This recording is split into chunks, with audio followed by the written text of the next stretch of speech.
Hello, my friends. Welcome to Agile for Practitioners. This is a summary of the entire course that we will be going through. Let's take a look at the slides at a very high level. At a high level, we start off by discussing what exactly Agile is and what it is not. You already know who I am. You already know the firm Praizion. Why Agile? Agile is important because in order to survive in the business world, you need to be agile, not necessarily the strongest, but the one most adaptable to change.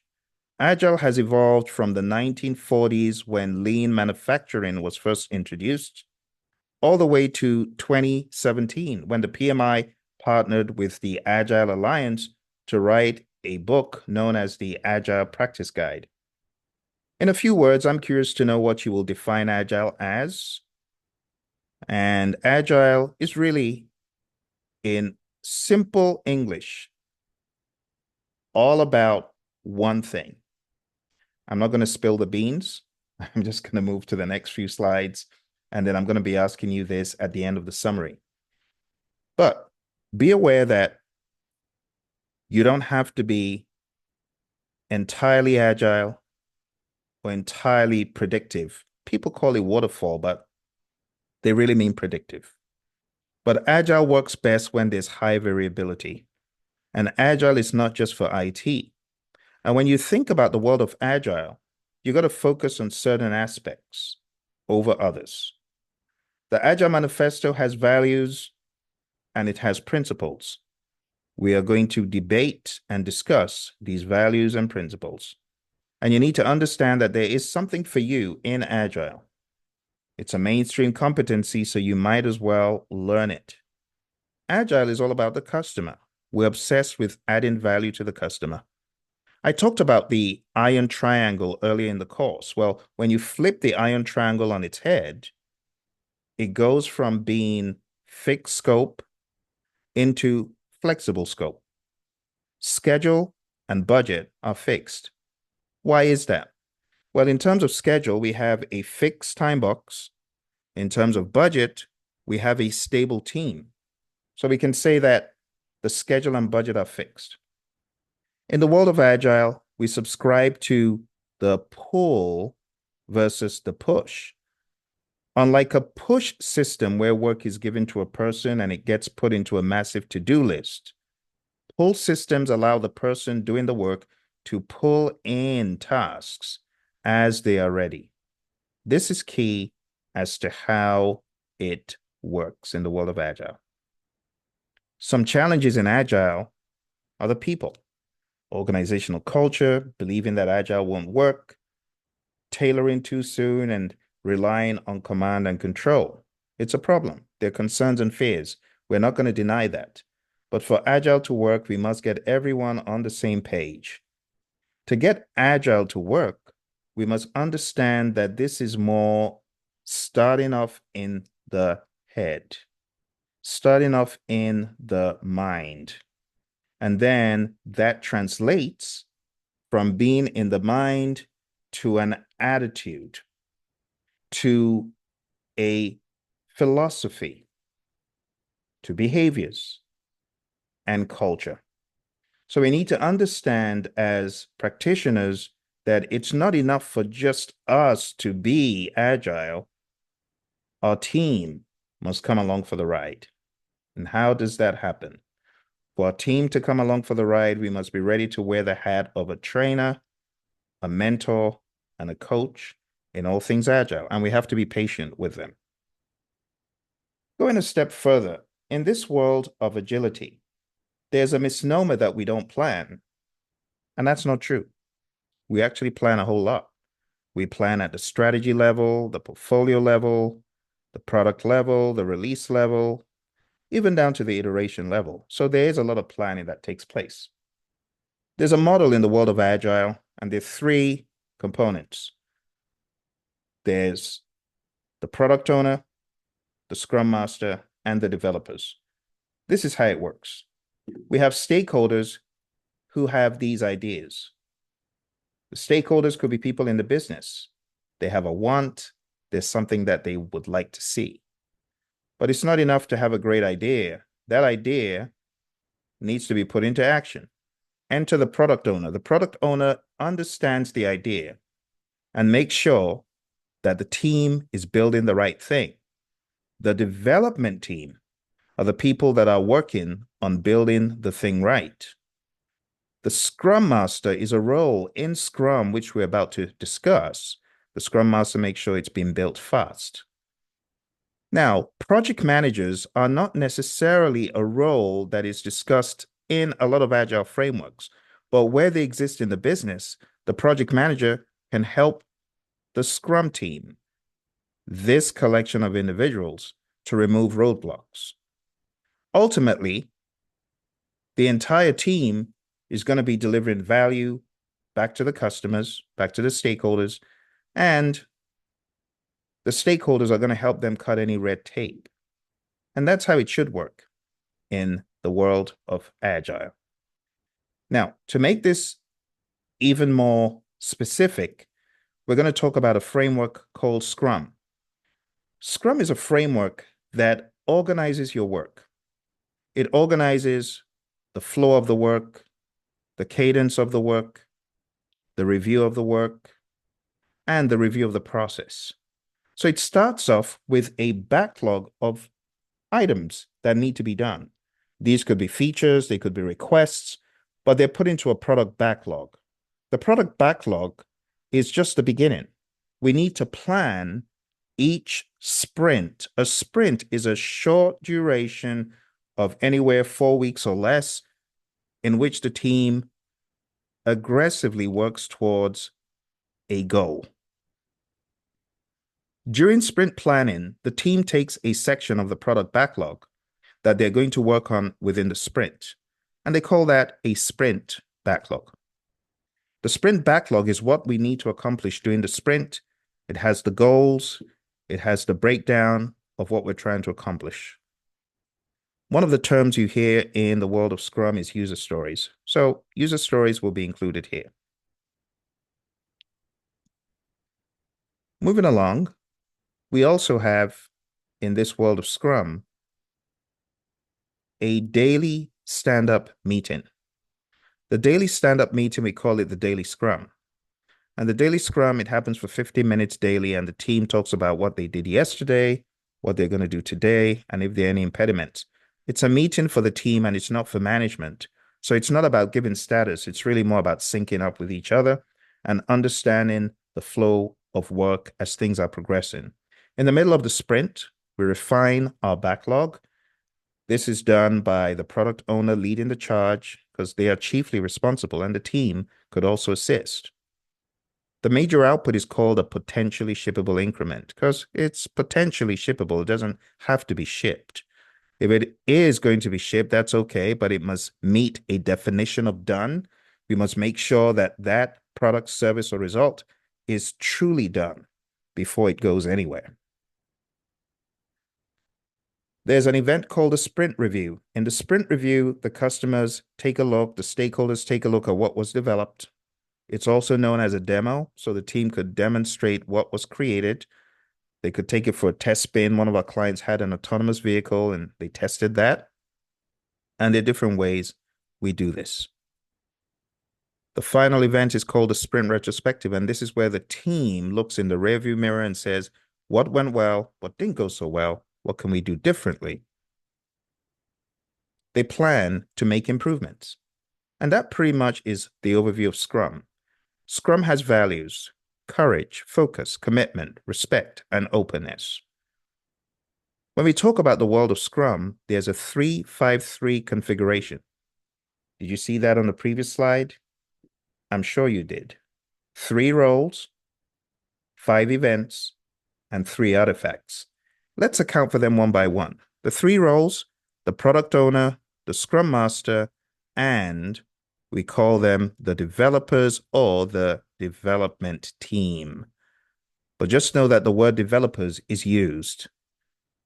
We have the 5 events, and these are those in orange: sprint planning, daily Scrum, the sprint itself, which is a bucket for everything else, sprint review, and sprint retrospective. We have three artifacts: the product backlog, the sprint backlog, and the potentially shippable increment, PSI. And that pretty much is Scrum in a nutshell. Now, going a little bit more into the values, you should have the courage to do the right thing and focus on the work of the sprint. You should also commit to achieving the goals of the sprint as a team member. You should also respect team members, and you should be open and transparent.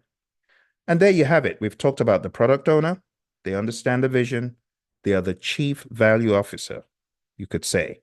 The Scrum Master is a coach for the team. We talked about the sprint. It's a time box, 4 weeks or less. This is where everything happens. We have sprint planning, which is done at the beginning of the sprint to plan what is going to be done in the sprint.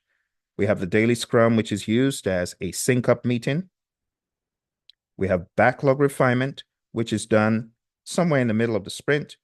And the reason why we do backlog refinement is because we want to make sure that indeed those things that need to be done in the next sprint or in the future are broken down in enough detail, meeting what we call the definition of ready. Sprint review is where we demo what was created, the customer reviews the deliverables or the increment, and the retrospective is where the team reflects on how to get better. In this world, there's something we call product breakdown. And breaking down the product is similar to the WBS. The only thing is that here we have some specific names we call the components. At the top level is the product. Then that could be broken down into epics. Epics could be broken down into features, and that could be broken down into the story level, and lastly, the task level. PEFS. And the task level is the lowest level here. This is different from our WBS where tasks do not appear. Now, if you're going to break this down, you could start off with the product. You could think about the design in this example and the user interface. And then you could break that down into a feature by feature account. I have a mnemonic: Phil eats fries sometimes on Tuesdays. It's a mnemonic to help you remember the flow and the order, the hierarchy of these components. If all else fails, just think about this like chunking. Epic just means great big one. Feature is a group of stories, and a story is also value. The story is written in the format role, goal, benefit. Let's take a quick look. What is a user story? A user story is a brief description of a need or problem. User stories are usually short. Back in the day, we would say there are three aspects: the card, the conversation, and the confirmation. The card, back in the day, we would write a user story on an index card. And a conversation just means we got to chat about it to understand this story a little bit more. And confirmation just means there's going to be some criteria at the back of the card that we agree on. So when we talk about user stories, we write it in the format of role, goal, benefit. It's like this: as a, the role, I would like the goal, so that the benefit. As a, I would like, so that. Role, goal, benefit. In this example, we have a poorly written story on the left and a well-written story on the right. As a customer, I want to create a profile so that I can have an account. Or as a customer, the good one, I want to create a profile so that I don't have to fill in the information again when I make a purchase. Now that makes more sense because we can tell the benefit from the one on the right. The one on the left, not so much. We also have the acceptance criteria, which is at the back of the card, and the acceptance criteria provide guidance to the developers to understand how their solution should satisfy the user's objectives. Here are some examples of stories. So we talked about the product backlog. The product backlog should be prioritized as much as possible. Backlog refinement should be happening all the time. The product owner has a job to refine the backlog. That is a job of the product owner, refining the backlog and bringing the team along for the ride. The backlog is like an iceberg. The big chunks are at the bottom, but as time goes on, the things at the bottom need to be broken down and moved to the top so that they can be executed on. We have a sprint backlog, which is what we're going to perform during the sprint. And then we have the PSI, the product increment. There are a number of terminologies in this world. There's MVP, PSI, MMF, and MMP. But what exactly do these mean? Think about it like this. The iPhone, the very first prototype of the iPhone, is an example of a minimum viable product. Think about the demonstration by Steve Jobs. This version had the core functionalities necessary to redefine the smartphone experience, including touchscreen controls, mobile browsing, and an intuitive interface. It was enough to gather significant customer feedback. And as time went on, they began gathering more and more information, and that brings in the PSI, potentially shippable increment, an update or version of the phone's operating system that could be released after a development sprint, such as adding support for third-party apps, though the App Store, we know it as it is today, is always evolving, so we're always adding more and more third parties to that collection. But that was not available in the very beginning. In the very beginning, it was pretty much just a phone, and then they open up the floor to more developers, and then more developers, and more developers, and they're very strict with it. And they had to adhere to Apple's definition of done with rigorous quality assurance. And I've been on the front end of that brutal quality assurance check because they want to make sure you're meeting all of their definitions of done. And if you're not, your app is not going to make it to the marketplace. Then we have MMF, minimum marketable feature. The addition of GPS functionality to the iPhone is an example. This feature alone provided significant value and could be marketed as a major selling point, attracting customers looking for navigation capabilities. A lot of people ditched their navigation devices. Remember, you had those phone-looking things that were not phones, but were used more for navigating. We call them a GPS. Well, we ditched those, and we went for our phones instead. That is huge. And we got to thank Apple for that idea. And then we get to the minimum marketable product. The iPhone 3G could be considered an MMP as it combined all the essential features of the original iPhone with critical new features, and that was a marketable product. That was the package of everything. So think about it like this. You must have the MMP, and then you could think about subsequent releases into the MMF. So MMF is a minimum marketable additional feature, but the baseline minimum marketable product, yes, that is the very first version of the iPhone that was sold. Subsequent releases had additional bells and whistles. So that's MVP, PSI, MMF, and MMP. Very fascinating concept. Let's move on to talk about a few other things. We talked about definition of done, an agreed upon set of items that must be completed before an increment is considered complete, but we also have definition of ready. And this means the stories must be immediately actionable. In fact, when it comes to definition of ready, we have a set of things. We call it the INVEST acronym. The user stories should be independent, negotiable, valuable, estimable, small enough to fit within a sprint, and testable. We're very big on value delivery in the world of project management in Agile. In the world of Agile project management, we often say, if it is not valuable, don't do it. If it is valuable, do it. Anything that is not valuable, we should be avoiding. We shouldn't be doing it. And that's a general mindset. If it's valuable, we want to give it to our customers as soon as possible. We often say, eat dessert first. Get your customers their dessert. That's what they like. They want it first. You need to understand your team.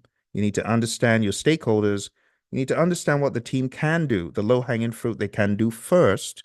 And if your team is capable of doing some of these high-value items first, yeah, get them an early win. Let the customers eat dessert first. When it comes to ordering the backlog and prioritizing, there's so many ways. You could say the fire alarm, he or she who shouts the loudest, or you could use financial criteria. But you got to organize your backlog by value. Value could be many things. It could be what brings in more revenue. It could be demand from an oversight institution and things such as that. But we have ways we do this, and a couple of the ways that we're going to look at Moscow and Kano. We can also say WSJF, the weighted shortest job should be first. In other words, we got a short job, it has immense value. Why do we do it first? So there are many ways we can think.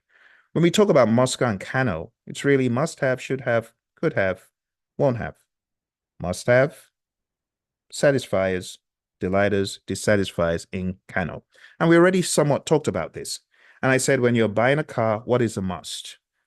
And some of you said AC. And some of you said other things. Someone said the should have is Apple Play. Well, those are all dependent on the stakeholder. So for each story, we want to understand from the stakeholder's perspective, is this a must-have, a should-have, a could-have, or is it a won't-have? Or is it a would-like? We need to define that. So these are ways we think. When you're dealing with risk in the world of Agile, we want to understand that even though Agile has a lot of built-in mechanisms, it's not enough. We need to be aggressive in having a risk register. And we want to think about risk as a factor of prioritization as well. In other words, things that are very risky, possibility of not getting complete, why don't you just do it? You should do it early. We also want to engage stakeholders by being transparent, have a roadmap, short iterations, sprint review, storyboards, and reporting. And that is all in the grand scheme of keeping your stakeholders engaged. How do you build a great Agile team is a question. Well, you build a great Agile team by being intentional, bringing existing team members along as you hire additional people, and the team members should have complementary skills and they should be able to get on together. But just remember, no team starts off being excellent. They go through the 5 stages of team development: forming, storming, norming, performing, and adjourning. And the idea is that to get them through the early stages, you may need to be more directing, but you may also need to be more facilitating to bring them together to learn from each other and understand each other. High-performing teams are self-organizing and they are empowered. And on these Agile teams, there should be servant leadership at play, both from the Scrum Master, the developers, and the product owner. What exactly happens in the world of servant leadership? Shielding the team, removing impediments, communicating and recommunicating the vision, and carrying food and water. In other words, if the team is physically tired and hungry, it's the job of the Scrum Master to ensure those people get what they want: food, reprieve, relief. The Scrum Master should be a defender of the team. Moving on here, we have team working agreements. Same as a team charter. We should have a charter in place so the team is on the same page.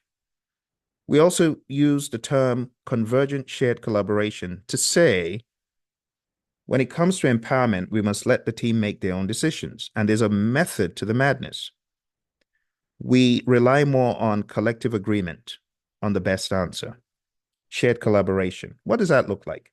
We can use simple voting, thumbs up, thumbs down, thumbs sideways. We could use fist of 5, a fist being a 0, one finger up being a 1, 5 fingers up being absolutely.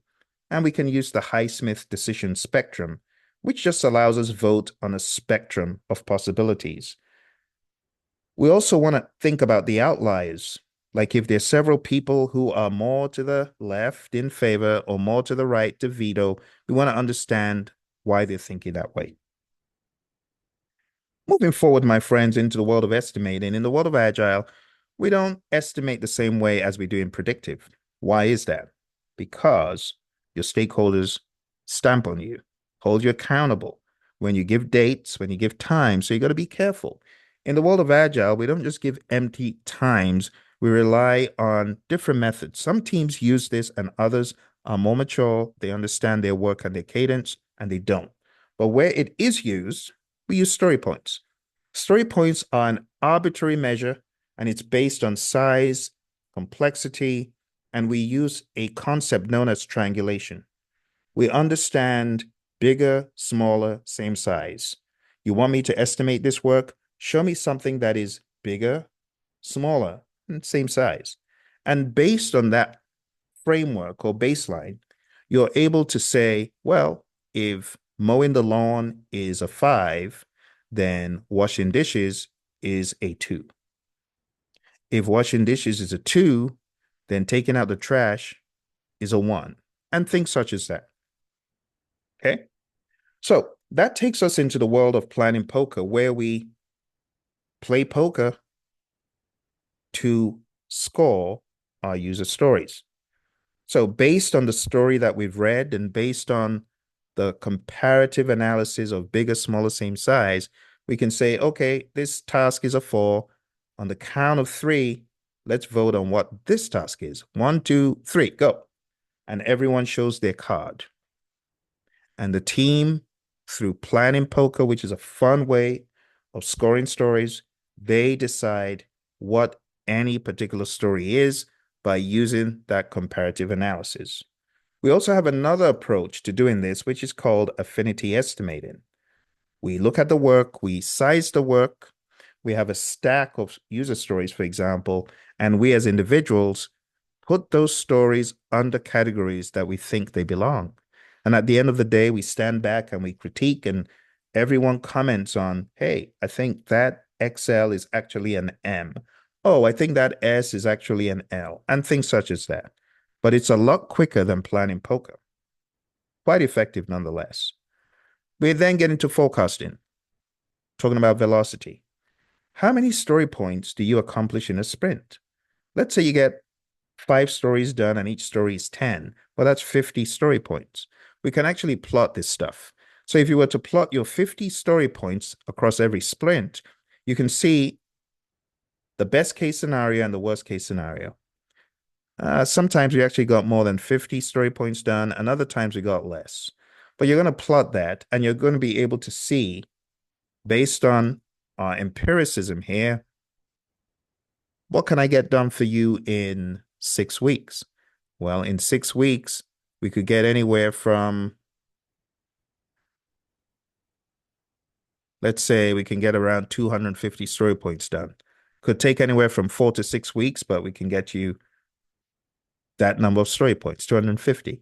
If someone says, how many story points can you get done in 3 weeks? Well, you've got the data. Now you're using data to be more effective, to be a little bit more prescriptive, which is okay, even in the world of Agile, because people like knowing when their features are going to be delivered. So based on the number of story points we're tackling and based on the past, we can predict the future to some degree in the world of Agile. And that's how it works. That would be a huge value from using story points. Now into the world of Kanban, derived from Toyota's lean manufacturing system. Kanban is a Japanese word meaning signboard. So if you're going to use Kanban, there's some rules. Visualize the workflow, limit the WIP, manage the flow, make process policies explicit, and improve collaboratively. To put this to practice, you would have a to-do column, a doing column, and a done column. And the way this could work is your to-do column would have user stories in there. And then when you begin doing, you move it into doing. If you have number 1 going out to a team member to work on, then I can begin working on number 2. When that's done, I move it to done. When this is done, I move it to done. Then I take the next thing, because remember, it's by priority. This gives you a visual tracker of what you are doing. It keeps you true to the process. I've used this to write up to 12 books way back 2012 to current. Highly recommend this. It is a great way of you seeing what exactly is being done. Very transparent. Okay. So with that said, we are almost at the tail end of our presentation. When you put work in progress limits above these lanes, what you're doing is forcing the team to become more effective and disciplined. And if the team spills over the WIP limit, we want to make sure that doesn't happen again. Instead of going over the WIP limit, we look to the right of the board and see what is blocked, and we jump in there and we help unblock whatever is blocked. And that's just great Agile practice. In the world of Agile, we're very big on urgency and value, especially for the product owner. We want to understand, is it valuable? How valuable? Is it urgent? How urgent? If it's very valuable and very urgent, those are the things we want to prioritize. Those are the things we want to do first. In closing, I'll say that there are many flavors of Agile, so many flavors. And Scrum and Kanban are just a couple. There are others. There's XP, there's hybridization of Agile flavors. There's Scrumban, which combines Scrum and Kanban. There's FDD, there's XP. Bear in mind that in the world of Agile, we want to be quality driven. So quality is a mindset. It's not a practice. It's not something that happens at the end of the project. It should be happening all through. We should be intentional about quality. We should also be intentional about tailoring in the world of Agile. But before you tailor, you should endeavor to understand. You should endeavor to know, why am I doing what I'm doing? Right?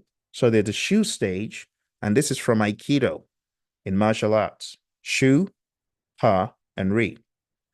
Shu ha ri is a Japanese martial arts concept describing stages of learning. And think about Mr. Miyagi's wax on, wax off lesson in The Karate Kid. It's a fantastic representation of these stages. Shu, obeying the rules. Keep, protect, maintain. In this phase, the student follows the teacher's instructions without deviation, focusing on basic techniques. When Daniel LaRusso first starts his training with Mr. Miyagi in The Karate Kid, what happens? He's instructed to do a series of seemingly mundane chores: waxing cars, wax on, wax off, sanding the floor, and painting the fence. And Daniel is told to perform these tasks in very specific ways. The poor guy is getting really frustrated. He doesn't understand the reasoning behind these chores, but he still, nonetheless, obeys Mr. Miyagi's rules. That's the shu stage. You got to just follow, keep doing. The ha stage is consciously moving away from the rules or detaching to break free. Once the basics are internalized, the student starts to innovate and to adapt the teachings. So as Daniel's training progresses and he begins to realize the motions he's been practicing, wax on, wax off, paint the fence, sand the floor, are foundational moves of karate.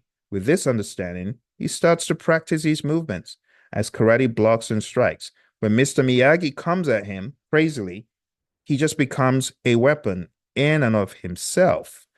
Going to the re stage, unconsciously finding an individual path.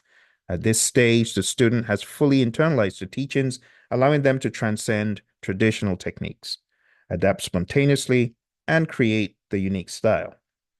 Towards the climax of the movie, if you've watched it, Daniel reaches a point where he's not merely replicating the motions Mr. Miyagi taught him, he's flowing and adapting in real time. He's not even thinking about it. He's responding instinctively to his opponent. The techniques have become a natural part of him.